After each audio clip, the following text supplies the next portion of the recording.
آج ہم سارے خدا کی حضوری میں جو آن لائن ہمیں جوائن کیے ہوئے ہیں اور ہم شکر گزار ہیں اور آپ کے لیے برکت اور سلامتی کی دعا کرتے ہیں کہ آپ جب بھی ہم لائیو جاتے ہیں تو آپ اپریشیٹ کرتے ہیں اور خدا کے کلام کو سنتے ہیں اور وہ دعائیں جو خدا کی حضوری میں کی جاتی ہیں وہ بہت سی دعائیں ہم تک پہنچاتے ہیں. خدا آپ کو اور زیادہ برکت اور سلامتی دے اور اپنی شادمانی میں جو بے حد اور بیان سے باہر ہے اس میں شریک کرے. آئیں خدا کی حضوری میں آج بہت ہی زبردست خدا نے مجھے پیغام دیا ہے اور خدا نے مجھے کہا کہ میں ضرور اس کو بیان کروں. اور مسیحی زندگی جو ہے یہ کیسی زندگی ہے؟ اگر آپ مسیح اور مسیحی زندگی کو دیکھیں تو یہ ایسی زندگی ہے جو مصیبتوں سے بھری ہوئی، آزمائشوں سے بھری ہوئی اور ایسی مشکلات سے بھری ہوئی ہے جو کہ مسیحی زندگی کا حصہ ہے. اور اگر میں یہ کہوں کہ آج کا مسیحی کیسا ہے تو یہ کریٹیسائز کرنا نہیں ہوگا، یہ کوئی تنقیدی بات نہیں ہوگی، بلکہ آج کا جو مسیحی ہے وہ مسیحی زندگی گزارنا چاہتا ہے. وہ بائبل مقدس کے مطابق اپنی صلیب بھی اٹھانا چاہتا ہے اور اپنی کہیں کہ خودی کا انکار بھی خود سے وہ کرنا چاہتا ہے، لیکن وہ صلیب اٹھانا چاہتا ہے، لیکن ایسی صلیب جو وزن میں کم ہو اور ہلکی پھلکی ہو، فوم کی طرح، فوم کی بڑی ہوئی صلیب اٹھانا چاہتا ہے. آپ میری بات کو سمجھ رہے ہیں کہ میں کیا کہنا چاہتی ہوں؟ آج کا جو مسیحی ہے، آج کا جو ایماندار ہے، وہ ضرور مسیحی زندگی گزارنا چاہتا ہے، وہ مسیح جیسی زندگی گزارنا چاہتا ہے، لیکن وہ اپنی سوچوں اور تصورات کے مطابق مسیحی زندگی گزارنا چاہتا ہے. وہ اپنے خیالات کے مطابق زندگی گزارنا چاہتا ہے. وہ چاہتا ہے کہ میرے سامنے آسائشیں اور سہولیات ہوں، میں خوشخبری کا کلام لے کر اٹھوں تو لوگ تالیوں سے میرا استقبال کریں، لوگ پھولوں کے ہار مجھے پہنائیں اور بڑے سارے صوفے میں مجھے بٹھائیں. تو یہ ہے مسیحی زندگی. لیکن میں آپ کو بتانا چاہتی ہوں کہ یسوع مسیح نے جو گزاری مسیحی زندگی اور بشریت میں جو اس نے ایام بتائے وہ کیسے ایام تھے. جب خدا یسوع مسیح نے اپنی خدمت کا آغاز کیا، خوشخبری کو سنانا شروع کیا اور صلیبی سفر کا آغاز کیا، میں یہ کہنا چاہتی ہوں تو اس کا آغاز 40 دن کے روزہ سے اور آزمائش سے. تو اس مسیحی زندگی کا آغاز ہوا کہ شیطان آیا اسے آزمانے کے لیے اور اس نے کہا یہ دیکھ شان و شوکت، لیکن پہلی بات یہ کہ تم مجھے سجدہ. لیکن خدا یسوع مسیح نے کہا کہ خدا کے کلام میں لکھا ہے، کلام میں یہ لکھا ہے کہ تو صرف اور صرف خداوند اپنے خدا کو سجدہ کر اور اسی کے سامنے جھک. ہر آزمائش میں خدا یسوع نے کلام کے ذریعہ سے اس کو جواب دیا. لیکن آج کا جو مسیحی ایماندار ہے وہ، میں نے کہا کہ مسیحی زندگی کو گزارنا چاہتا ہے، لیکن وہ یہ چاہتا ہے کہ کوئی آزمائش نہ ہو، کوئی مشکل نہ ہو، کوئی مصیبت نہ ہو اور بڑی آسانی کی زندگی اور بڑی ہموار راہ پہ مجھے چلنا ہوگا اور صلیب بھی بڑی لائٹ فائٹ سی ہو جو وزن میں بھی بڑی ہلکی ہو تو، اور میں پھر اپنی خودی کو ساتھ ساتھ لے کے چلوں. آج کی جو انٹرنیٹ کی دنیا ہے، آج جو ترقی یافتہ دنیا ہے، جو انسان کی نظر میں تو ترقی یافتہ ہے، لیکن خدا کا کلام یہ کہتا ہے کہ جب علم افزون ہو جائے گا، علم بہت بڑھ جائے گا، لوگ ترقی کی طرف گامزن ہو جائیں گے تو مصیبت بڑھ جائے گی اور دکھ بڑھ جائیں گے. اور آج ہم دیکھیں گے کہ ہم کیسی زندگی گزار رہے ہیں، ہمارا بلاوا کیا ہے، ہماری پوزیشن کیا ہے، خدا یسوع میں ہمارا کیا لیول ہے، ہماری پہچان کیا ہے، ہماری آئیڈینٹی کیا ہے. کیا میں مسیحی زندگی گزار یہ جو ایام ہیں ان میں خدا کی مرضی جو ہے وہ پوری ہو رہی ہے کہ نہیں. آج ہم اس چیز کو دیکھیں گے. اور خدا کا روح مجھے لے گیا افسس کی کلیسیا کے پاس.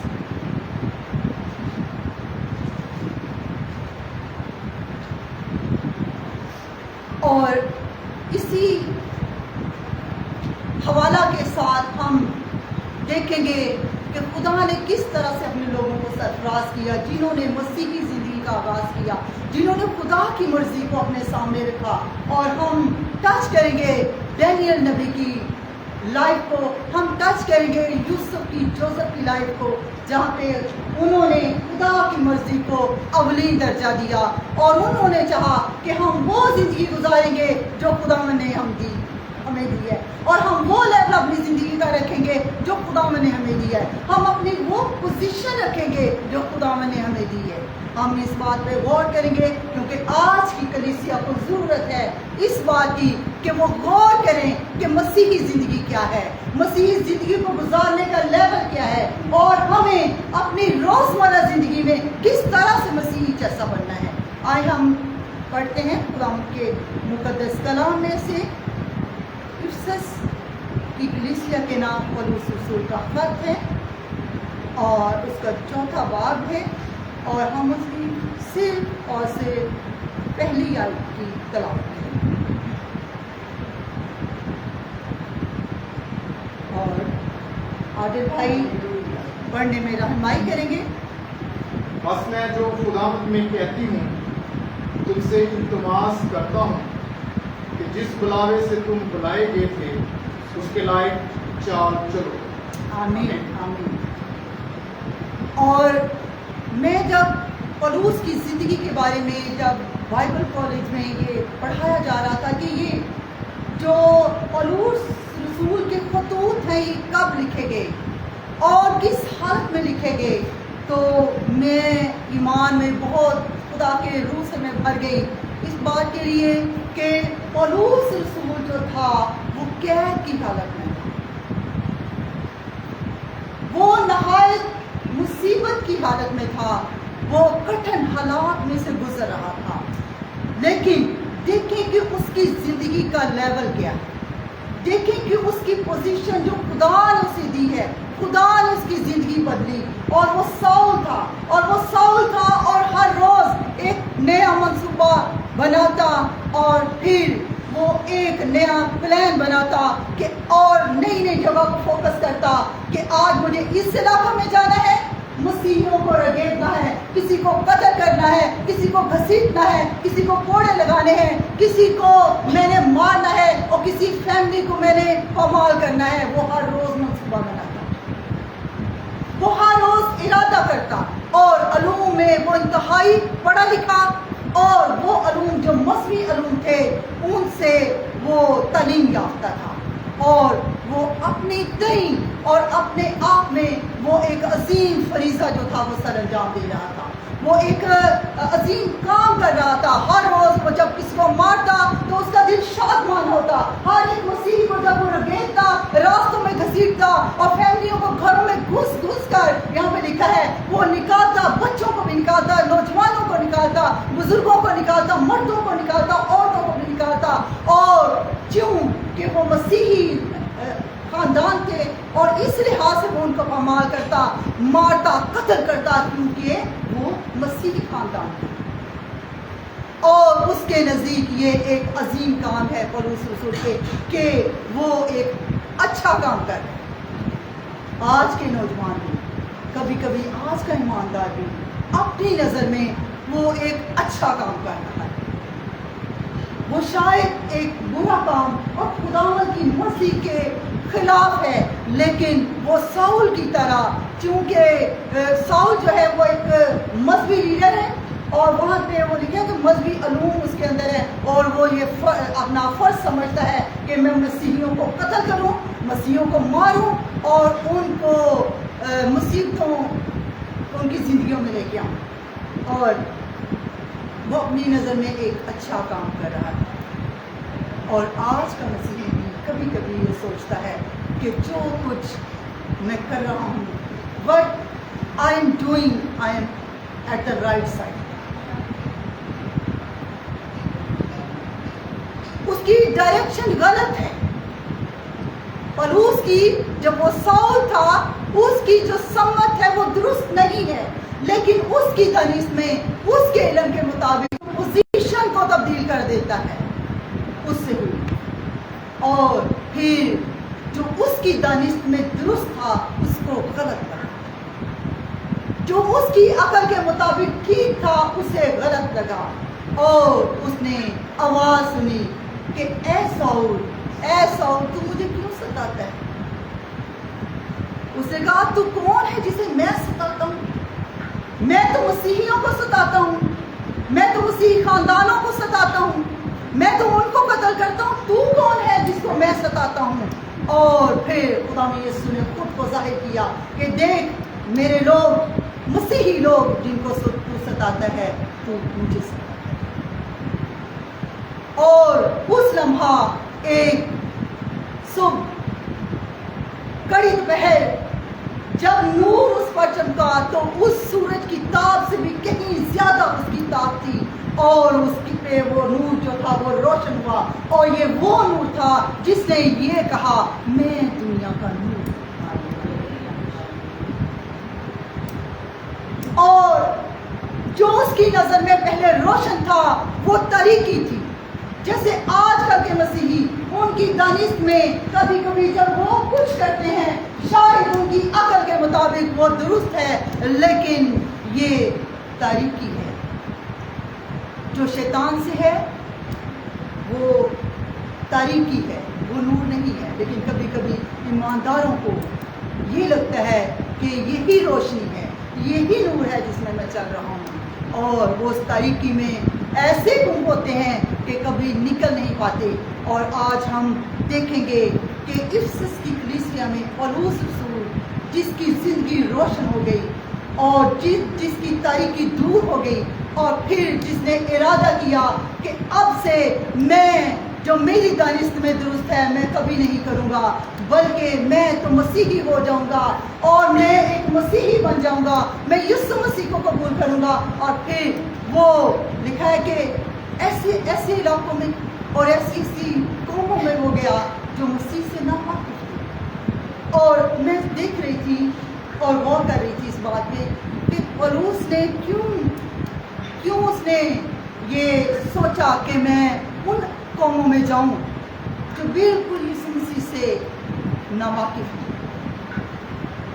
تو میں آپ کو بتانا چاہتی ہوں پولوس یہ چاہتا تھا کہ ایسے لوگ پھر میری طرح گناہ نہ کریں، میری طرح وہ زندگی بسر نہ کریں جس طرح میں مسیح سے ناواقف رہا اور مسیحیوں کو قتل کراتا رہا اور مسیحیوں کو پامال کرتا رہا، ان کی عزتوں کو پامال کرتا رہا. آئندہ سے کوئی بھی غیر قوم کا جو شخص ہے وہ یہ گناہ جو ہے وہ نہ کر سکے، بلکہ وہ مسیح اور مسیح کی خوشخبری سے واقف ہے. ہلیلویا. اور یہ افسس کی کلیسیا کو جب اس نے خط لکھا تب بھی پولوس رسول جو تھا وہ قید میں تھا اور اپنی زندگی کے وہ ایام گزار رہا تھا جو اس کے آخری ایام تھے اور جو اس کی زندگی کا آخری حصہ تھا. اور اس میں اس نے 12 خطوط لکھے، اور ان 12 خطوط میں ہر ایک میں اس نے یہی کہا کہ مسیحی زندگی کیسی ہونی چاہیے، مسیح کیسا ہے اور تمہیں کیسا چلنا ہے. اور افسس کی کلیسیا کو بھی اس نے یہی لکھا. تب افسس کی جو کلیسیا تھی اس میں کچھ ایسے معاملات میں تھے جو کہ مسیحی زندگی کے خلاف تھے، جو کہ درست نہیں تھے، اور لوگ چل رہے تھے، مسیح زندگی گزار رہے تھے اور مسیح جیسا بننے کا کیا کہیں کہ وہ اپنی دانست میں درست کام کر رہے تھے. لیکن پولوس نے کہا کہ یہ درست نہیں ہے جو تم کر رہے ہو. اور یہاں پہ لکھا ہے بس میں جو مسیح خداوند میں قیدی ہوں تم سے التماس کرتا ہوں، تم سے ریکویسٹ کرتا ہوں، تم سے درخواست کرتا ہوں کہ جس بلاوے سے تم بلائے گئے ہو اس کے لائق چل جاؤ. اور سادہ الفاظ میں اگر اس کو دیکھا جائے تو یہ کہنا چاہتا ہے پولوس رسول کہ تسی مسیحی لوگ ہو, تسی مسیح نو پہن لیا اور ایک نئی زندگی دا آغاز کیتا ہے. تے تھوڑی جڑے چال چلن ہے نا وہ مسیح جیسا نہیں. اور جس بلاوا سے تم بلائے گئے ہو اس کے لائے چال چلو. تم مسیحی ہو, مسیح میں نیا مخلوق ہو اور مسیح میں نئے طور سے پیدا کیے گئے ہو اور نئی پیدائش تم نے لی ہے. تمہیں ایک مسیحی جو لباس ہے وہ دے دیا گیا ہے. اس لیے تمہیں صرف لباس ہی نہیں لینا بلکہ تمہیں چال چلن سے بھی ظاہر کرنا ہے کہ تم مسیحی ہو. اور بائبل مقدس میں بہت ساری ایسی مثالیں ہیں کہ جب خدا نے کسی کو بلایا, جب خدا نے کسی کو برگزیدہ کیا, خدا نے اس کو اپنی مرضی ظاہر کی اس پہ, تو پھر انہوں نے اس میں زندگی کو گزارا. اور جب انہوں نے اس زندگی کو گزارا تو خدا نے ان کو قیدوں میں بھی سرفراز کیا. ہاللیلویا.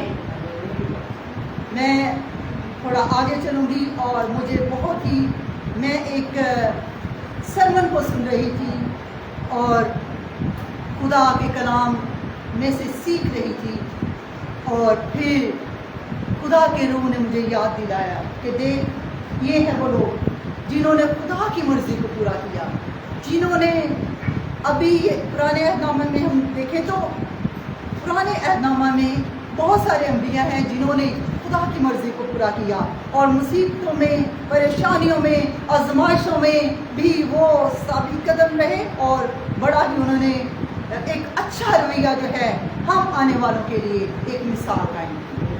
ہم دیکھیں گے دانیل نبی کی کتاب میں سے اس کا پہلا باب ہے, میرے ساتھ نکالیے گا.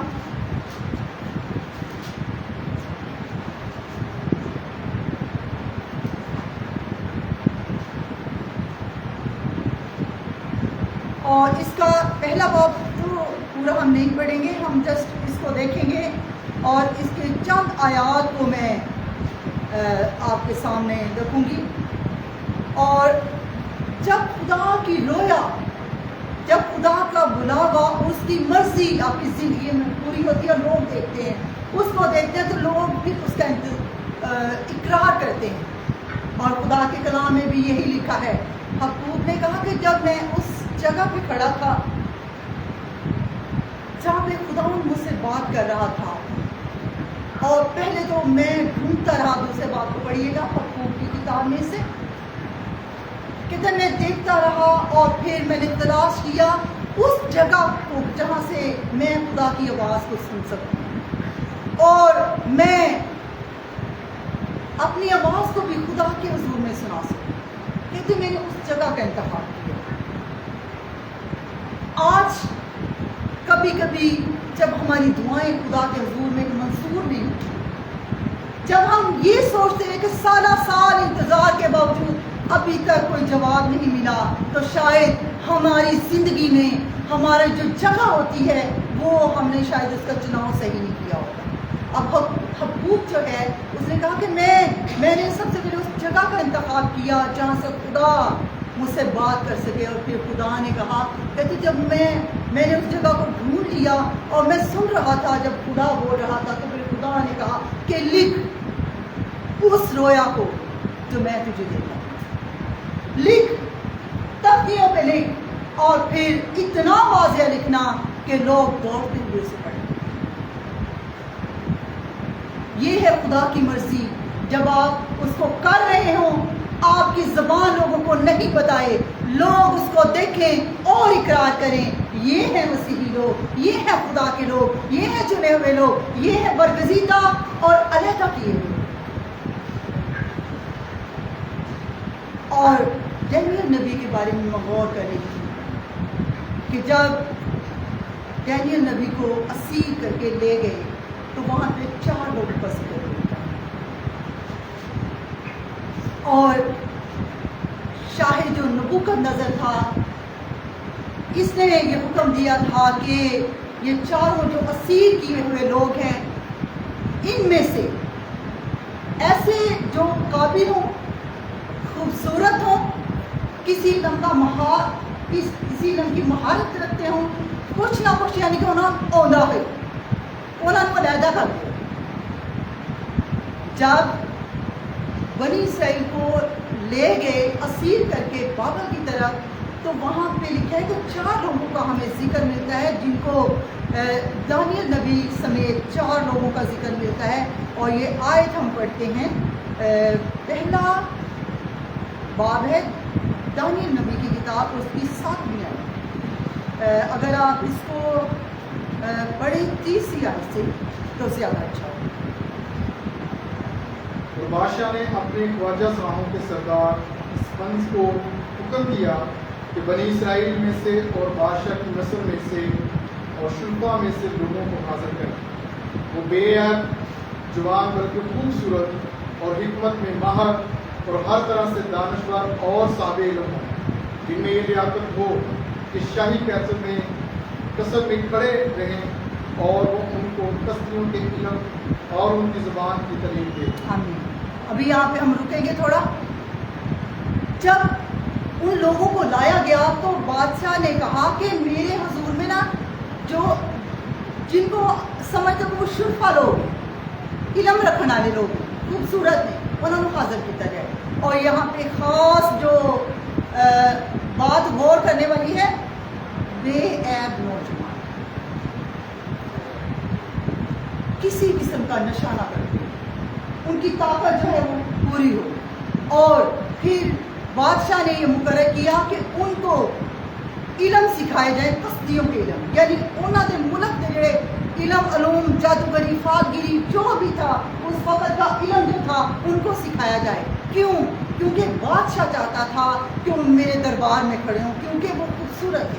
اب یہ 4 نوجوان جو تھے وہ سلیکٹ کیے گئے, اور 3 نوجوانوں کا ذکر ہے جن میں حنانیہ ہے اور میسائیل ہے, اور جن میں عزرائیل ہے, اور جن میں دانیل ہے. اور یہ دانیل 4 لوگوں کو سلیکٹ کر لیا گیا کہ یہ بادشاہ کے حضور میں اس کے دربار میں مقرر ہوں گے. کیوں؟